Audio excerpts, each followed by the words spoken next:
Welcome to In Focus. I'm your host, Thuy Phan. It's SWAT Part 2. Last week, we gave you a glimpse of what the first few hours of being on the job with Santa Ana SWAT team consisted of, and this week, we'll take you back to the streets and find out what else came up that Saturday evening. When last we met, we had spent the first few hours of a Saturday night shift with Santa Ana's elite SWAT team.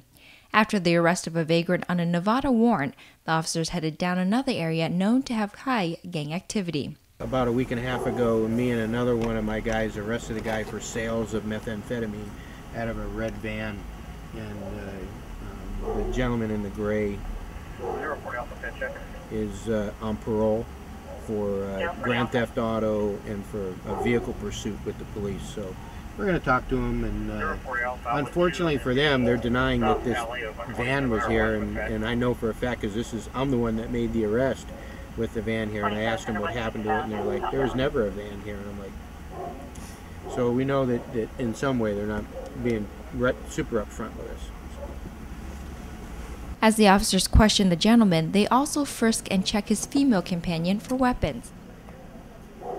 This is standard procedure whenever they stop and talk to anyone that could be armed and dangerous.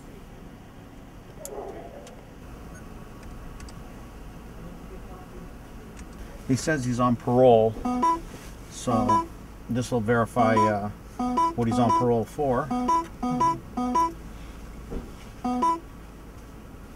Says he's on parole. 277 and 274, sending you out of Orange County. 215 South Sullivan, And 215 South that's what he told me he'd gone to prison for, was for a stolen vehicle, and that's the section there. He gives his date he began and when he'll discharge, and he's out of the Santa Ana office, and that's his agent. While Officer Gutierrez is checking the database, we hear faint noises that sound suspiciously like gunshots. Listen.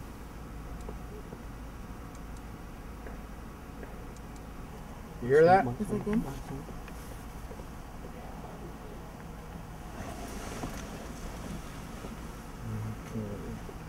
Okay, he shows no wants, other than he's on parole. Oops.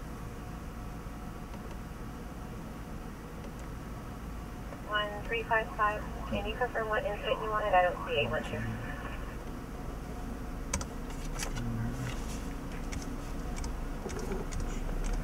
Restart. I believe it's 1900 East St. Andrews.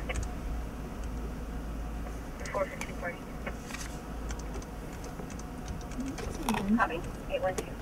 It sounded like it, but we haven't heard any calls yet. Of course, it's real interesting around 4th of July and New Year's because you start hearing the firecrackers. So you got to be able to go, okay, what's that? And after you've done this for as many years as we've done, you start to know, okay, those are firecrackers. Okay, those are gunshots. So you learn to. They sound pretty similar, though, right? Oh, they do sound similar, but you can usually tell a gunshot. And how long have you been an officer? I've been an officer coming up on 23 years. Wow. I started in 1987 with LAPD. And with SWAT, how long have you been? I've been on SWAT about 4.5 years. Sergeant Thuy said that you were recently injured. Yeah, in April of '08 during a vehicle pursuit, I was involved in it, and I'm just kind of going off what I've been told because I remember nothing about it. A car pulled in front of me while I was traveling code 3 with lights and siren, which caused me to steer left to avoid colliding with it. And as I went back to go to the right, my car went into a sideways slide. And, yeah, that's the call, and those shots heard. Anyways, I impacted the front of a tow truck, and it took fire about 30 minutes to cut me out of the car. And it nearly cost me my life. But I recovered. I was gone for 5 months, and I'm back, and I'm glad to be back. While they wait for the reports on the police blotter to confirm whether or not these were gunshots, Officer Gutierrez finishes up his checks and decides that these two aren't doing anything that would warrant them time in jail and let them go. He's somebody that we should have been dealing with his background. So, that was a good stop. We just didn't catch him slipping. Mm-hmm. So we're going to go over to where we heard these gunshots. Oh. Any of the time after Arapahoe, looks like the subject who was 417 was on scene northbound Arapahoe towards the Phan. Eagle, we're going to 97 Arapahoe. Eagle 10-4, he was described as a male Hispanic short with a black hoodie, and he was accompanied with 2 other males. 040 Alpha, show us clear from our last stop, and we're 97 in the area of McFadden and where the shots were heard.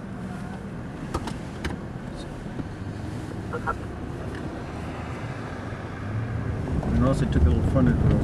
Talking about the last car? Yeah, I saw that. The officers noticed a car turning quickly near the area where the shots were reported and followed them. Kind of got on it here a little, didn't he? Looked like it. 134 and 327 South Arapahoe.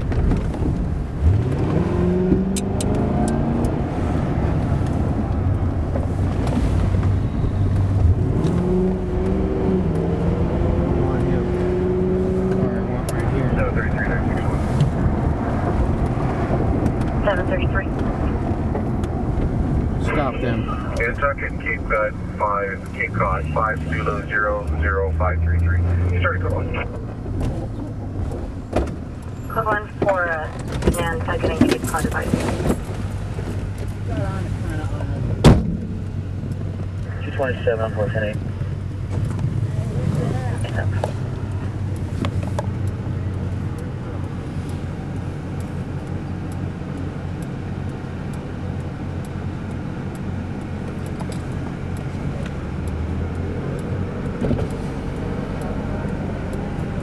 Again, the officers pat down and search the occupants of the car for weapons.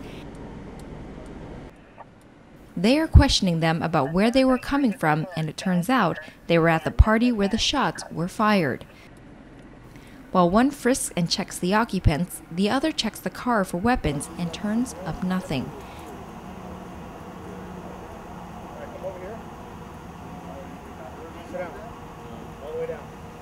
These aren't the guys who fired the shots, but their evasion was grounds for them to be followed.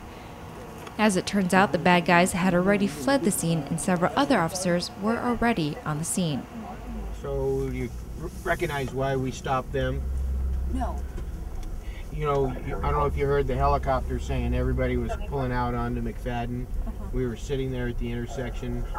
They kind of saw us, and instead of pulling out, they went, you know, down that side street. And then when we kind of pulled on behind them, I don't know if you noticed, they went around that white car pretty quick, you know, and it was, you know, kind of looked like maybe they were trying to, you know, Evade. I don't know about evade, but avoid maybe, you know, and it turned out to be nothing. Sounds like they were at the party, but they didn't have any weapons with them, so let them go and try to find the bad guys now. These SWAT officers handed it over to those guys and continued on their quest to clean up the mean streets of Santa Ana. Coming up after the break, Harbor Boulevard and the women who walk that street. You won't want to miss it. Stay with us.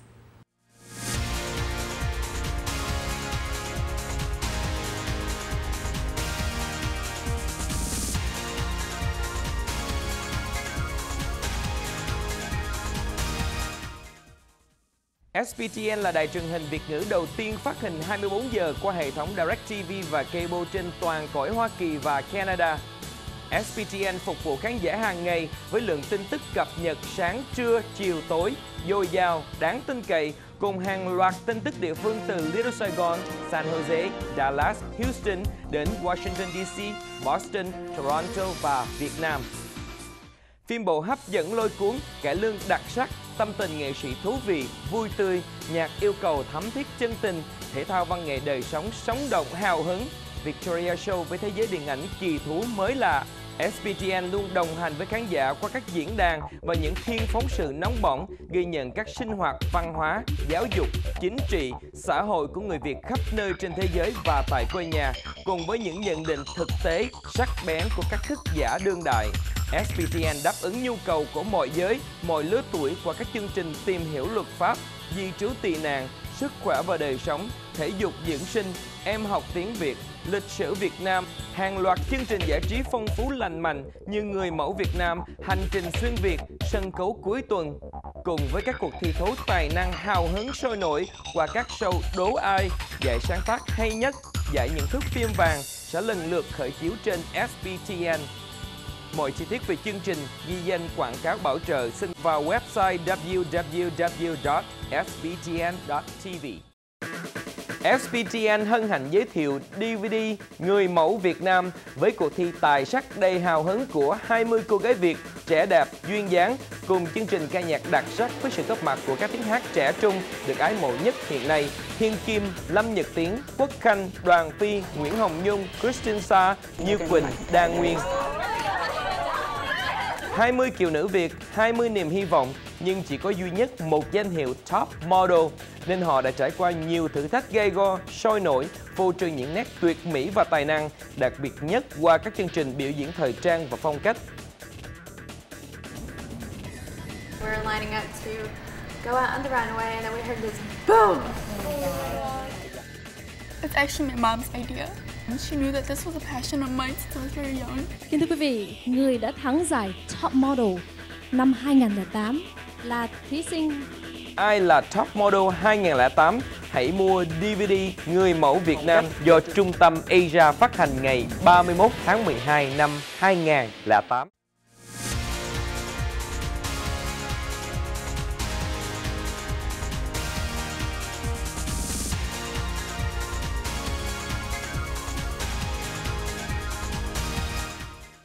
Welcome back to In Focus. I'm your host, Thuy Phan. Before the break, we got a chance to get our hearts racing just a wee bit with gunshots in the vicinity, but no leads. In this segment, we'll see what happens when drunk drivers hit the road. The next place we head to is Harbor Boulevard, a place in town that is notorious for prostitutes and streetwalkers. Almost immediately, the officers spot women who are on the prowl for customers. Yeah, look at her, see? Taking off. Almost got one over.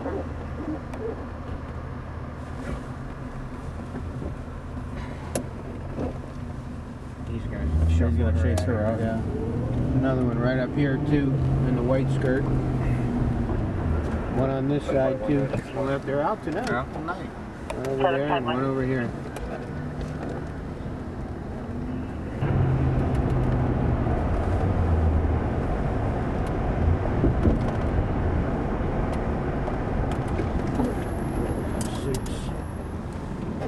Sidewalk speed is current on a 0716 corridor, but registered to us, the Westall, 1121. Yeah, this one right here. South Regis, Lake City. Another one.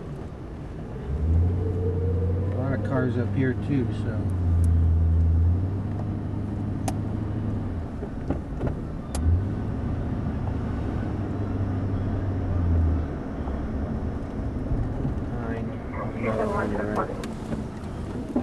Oh my goodness. Although prostitution is illegal, the officers use their discretion on whether or not to haul the girls in. Keep in mind that it is roughly 60 degrees outside, not exactly skirt-wearing weather. We talked to her, warn her about the dangers, and tell her to leave. Show me a route to 5th and Nantucket.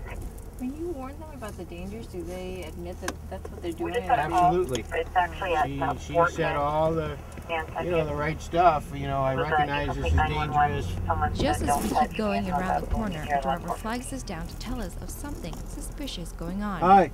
Hey, I have prostitution and John just picked her up. Right now, I'm just about to call you guys if you lost the rest of your 227, show me a route to the left. It looked like you might have hit my car. I didn't do it. Okay. They're right back here in the black SUV. If you want me to drive by it, I'll point at it. Okay, we'll take a look at it.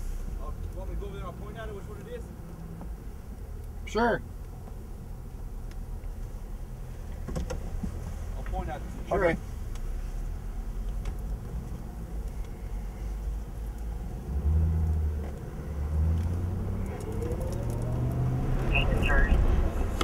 We're in the area and they have a Getting out. We also got a call about from the party. Whoa, stop the car. He doesn't. Get into him. Keeps going. It's dead end. Yeah. Where are you gonna go? 380 is available to come collect the firearm first.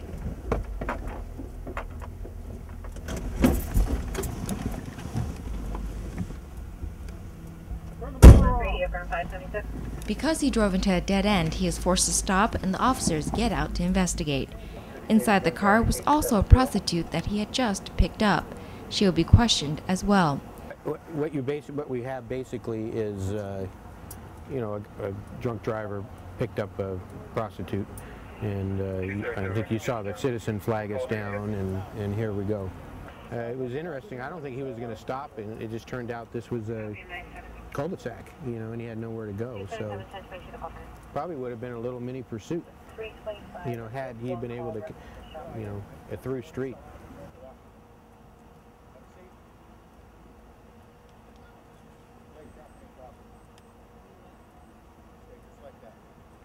The driver is so intoxicated he's practically sleeping on the sidewalk. The officers call for backup and briefs them once they arrive. What happened was we got flagged down by a citizen who said this guy just, I don't think he hit my car, but kind of cut me off. He's got a hooker in the car with him, and he's right around the corner. I'll point him out. Well, as we followed him, this car comes around a corner and he points at it. He said it was a black SUV. We get behind it, and he kind of accelerates pretty rapidly. It looked like he was going to go to pursuit, to be honest with you. And he turned up here, stops, we get out of the car, he drives. And I think it would have been a pursuit had this not been a cul-de-sac. You know, I go up there to talk to the driver who's the male that's hooked, and he's not following any instructions. He's that deuce, you know, he's you know, put your hands on the steering wheel, puts them there, and then puts his hands down. So I went to guns with him because he kept moving his hands all around. I get him out, and he's even having, you know, he can stand, but he's having trouble standing. So, and of course, there's a prostitute in the car with him, so that's what we got. What have you been drinking? Carlos. What have you been drinking? Vodka, sir. Vodka? How much vodka? I don't know. I haven't been You don't know? drinking. I'm cold. You got a jacket in there? Okay. Well, that's the price you're paying, right, for being out here, sweetheart. All right. Let's go. No, I don't think so. His problem is the drunk driving. I mean, you're out here trying to make a living in your way, but you know it's dangerous. No, we never exchanged none of that because he just asked me what's my name. I don't think those kind of guys anyway. Hispanic dudes. The other day I was out here, somebody snatched my purse and put a gun on me. Well, actually he was reaching for it and I had to cut him and jump out the truck. So.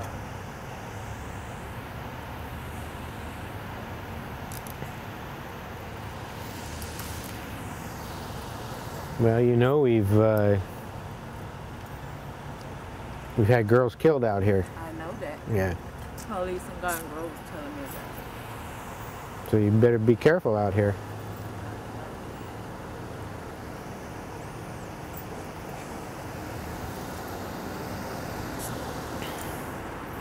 Somebody called in or something? Actually, yeah. I seen them. I think I seen them. Yeah. I seen them, but I don't know if he followed from when he picked me up from when I was going down the back street because I was walking down. No, he said this bozo almost hit him. 21245 in that area, track 1517. Yeah. And the ones that probably don't work real well because I don't use it that much. He walked to the car and he was on the passenger door telling me to get out. Buffy, right? Yeah. So, what did you, how long had you been in the car with him? About 5, 6, 7 minutes. I was walking down the back street and he pulled, there was some cars behind him and like one in front of him. He was like, you want to ride? And I was like, yeah, I'm not doing nothing. I want to go home. I'm about to go home. I'm through for the night. And he was giving me a ride. And he was like, can we talk? And I'm like, talk about what? He was like, I want to talk. I'm like, baby, I want to go home.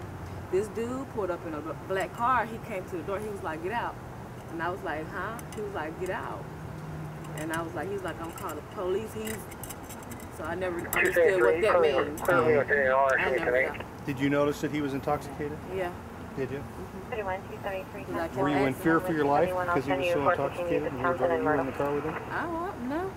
No? Because, no. That's kind of crazy. Yeah. Of course, your fear level is a lot lower than most people's, isn't it? I was asking him, I was like, what have you been drinking? Are you high? He was like, no, you do drugs? I said, no, I don't do drugs. 273, what was cross street with Mark, or Townsend, was it Mark? Like, well, I said, what's wrong with you? 31233 negative, it's Townsend and Myrtle. Townsend and Myrtle. The call back I got something in my purse. CP was irate. Where do you live? Ontario. Ontario. So in this case, we're just going to have to release her. She's super cooperative, you know, she's just out here working. You have different kind of levels of prostitution that may be street prostitutes. You have the narcotics addicts that, you know, they're dressed sometimes like a transient, you know, other times they're dressed in normal clothes, but they usually don't dress very provocatively. And then you have the street circuit girls that are on a circuit that runs from, you know, San Francisco, Los Angeles, Santa Ana, San Diego, Las Vegas, and they do this, you know, they may get arrested in Santa Ana 2 or 3 times, and when their cases start to come around, boom, they move to San Diego and they use a different name, you know, and they get 2 or 3 arrests there, then they move to Vegas, and then they're up at San Francisco, you know, so that's the circuit that they're talking about, but they dress very provocatively. We've had, you know, women out here in G-strings and heels, you know, and a bra, you know, so it's all about attracting the clients. So our vice unit actively works them. When they do come out here, you know, they end up making, you know, quite a few arrests. So it's not something that you know, we're not paying attention to, but it's, you know, generally it's the vice unit and the director patrols that come out here and, you know, try to stop it, curtail it. But they know when there's not a program going on. You notice all of them have cell phones and Nextels, so they're all communicating together. Yeah. So in every different type of like crime, there's some type of, you know, alert method within the community, I guess. Well, you know, a lot of prostitution really deals back with organized crime and pimps that you know, control, you know, a stable of girls, and you know, they're not dumb.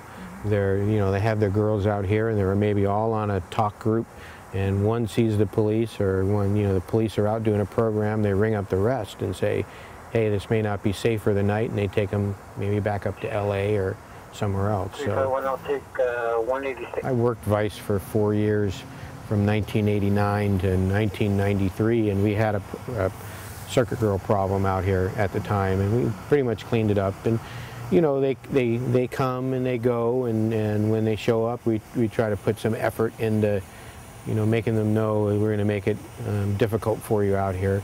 When we arrest them, they'll take their clothes and issue them like a jumpsuit. It's harder to come out here and, you know, so. Is that a lot that we counted about 7 or 8 girls? Is that it's hard to tell. I don't keep as good a track as before. It's been much worse before. I mean, when I worked Vice in the late 80s, early 90s, there were times there could be 30 girls out here. And so, you know, there were some out here, but we'll pass that information on up to Vice, and they'll come out and do a program, and they'll do a few programs, and these girls are, like I said, they'll get a couple cases and they'll go away. Otherwise, they'll go to jail and they'll have to do time on those cases. So, with us, our goal is weapons. If we can take a gun off the street, we think maybe we can, you know, stop a shooting, and so we're always looking for guns and weapons. And sometimes it happens. Last night, like I said, you know, commercial armed robbery and 2 guns. So we've got 2 guns. That was a good night. I guess if you take the time to just sit down one day and think about what we do out here, I mean, you could say, yeah, maybe we're a little bent doing what we do, but the bottom line is we love what we do. And I think you have to have a passion to do this out here. You really do. We're dealing with criminals and, you know, street people, but you really have to have a passion to do this job. And you have to be even more passionate to take it one step further and become part of a specialized detail like SWAT. And passion and dedication they have in abundance. As it turns out, there was no immediate need for the Kevlar vest, but it did give me a nice sense of security. You never know what will happen on these ride-alongs, and in fact, must sign a waiver before you go. That basically means you ride at your own risk. I always learn so much from these ride-alongs because it allows us to see another side to law enforcement that demands your respect. The danger they put themselves in to ensure our safety deserves at least that. Until next time, we hope you learn more, live more, and always stay focused. Thanks for watching.